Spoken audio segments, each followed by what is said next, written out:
ఈ 73వ వార్డు డివిజన్కి సంబంధించి వార్డు క్లస్టర్ ఇన్ఛార్జిగా పార్టీకి సేవలు అందిస్తూ ఉన్నాను. నా వృత్తి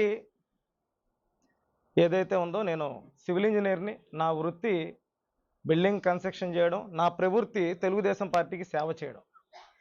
అయితే ఇప్పుడు ఈ సోదరిమణి టంకాల మాధవి గారు నాకు 2024 సంవత్సరంలో నన్ను అప్రోచ్ అవ్వడం జరిగింది సోదరులు కృష్ణ ద్వారా. నేను ఇలాగా నాకు 400 గజాల స్థలం ఉందండి, దాంట్లో 200 గజాల స్థలాల్లో నేను హౌస్ కన్స్ట్రక్షన్ చేసుకుందాం అనుకుంటున్నాను. నాకు స్ట్రక్చర్ డిజైను, డ్రాయింగ్స్, ప్లాన్స్ అన్నీ కావాలి. తర్వాత తెలిసింది ఏంటంటే మీరే అన్నీ ప్రొవైడ్ చేసి కన్స్ట్రక్షన్ చేస్తారని తెలిసింది. నాకు ఒక ఇండివిజువల్ హౌసెస్ కన్స్ట్రక్షన్ చేసుకుందాం చూస్తున్నామండి అని నా దగ్గర రావడం జరిగింది. తెలిసిన విషయం ఏంటంటే ఈవిడని గత 20 సంవత్సరాల నుంచి అక్కడున్న సోకాల్డ్ సీనియర్ నాయకులు, వివిధ పార్టీల్లో పనిచేసి ప్రస్తుతం పనిచేస్తున్న నాయకులు ఈవిడ భర్తని హింసించడం, అంటే ఒక రాజకీయ నాయకుడు చేయకూడని పనులన్నీ కూడా ఒక మహిళ మీద చేయడం నా దృష్టికి వచ్చింది.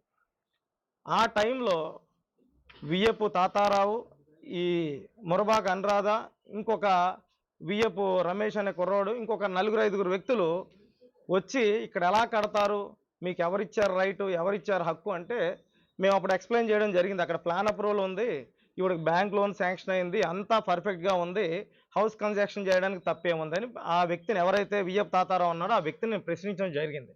అతను దానికి చెప్పిన సమాధానం ఏంటంటే మా దగ్గర ఆర్డర్ కాపీ ఉంది, ఇది నా కోర్టు ద్వారా నాకు చెందింది అన్నారు. సరే, అయితే ఆవిడ దగ్గర ఏ డాక్యుమెంట్స్ ఉన్నాయో, నీ దగ్గర ఏ డాక్యుమెంట్స్ ఉన్నాయో తీసుకోనరా, అందరం ఇక్కడే ఉంటాము, అన్నీ కలిపి మాట్లాడదాం అంటే ఆ పెద్ద మనిషి నువ్వు శంకుస్థాపన ఆపిచ్చేస్తే మాట్లాడదాం అన్నారు. ఎస్, మంచిదే అని చెప్పేసి ఆ మార్చి 15వ తారీఖు ముహూర్తం పెట్టిన ముహూర్తం, కొబ్బరికాయ కూడా ఈ పాపం వీళ్ళని కొట్టనివ్వకుండా ఆపేసామన్నాను. రాత్రికి రాత్రి అక్కడ అక్రమంగా ఈవిడ తాలూకా సైట్లో రాత్రికి రాత్రి అక్రమంగా ఒక కంటైనర్ పెట్టేయడం జరిగింది. రాత్రికి రాత్రి నువ్వు నిజాయితీ పరుడు అయితే, నీ దగ్గర నిజంగా డాక్యుమెంట్స్ ఉన్నాయంటే నువ్వు కంటైనర్ పెట్టాల్సిన పని ఏముంది? కొంతమంది చేతకాని దద్దములు ఇలాంటి తప్పుడు ప్రచారాన్ని ఆ ఆడపిల్లని అడ్డు పెట్టుకొని చేస్తున్నారు. ఆ చెల్లికి కూడా, సోదరికి విజ్ఞప్తి చేస్తున్నా, నీది నిజాయితీ అయితే మనకు న్యాయస్థానాలు ఉన్నాయి. మన ప్రభుత్వం, మన దేశంలో అత్యున్నతమైన న్యాయస్థానాలు ఉన్నాయి. నువ్వు అక్కడికి వెళ్ళు, పోరాడు, అక్కడ పోరాడు, ఒక నోటీస్ తీసుకురా, ఒక జడ్జిమెంట్ తీసుకురా, నువ్వు ఈ సైట్ నాదని.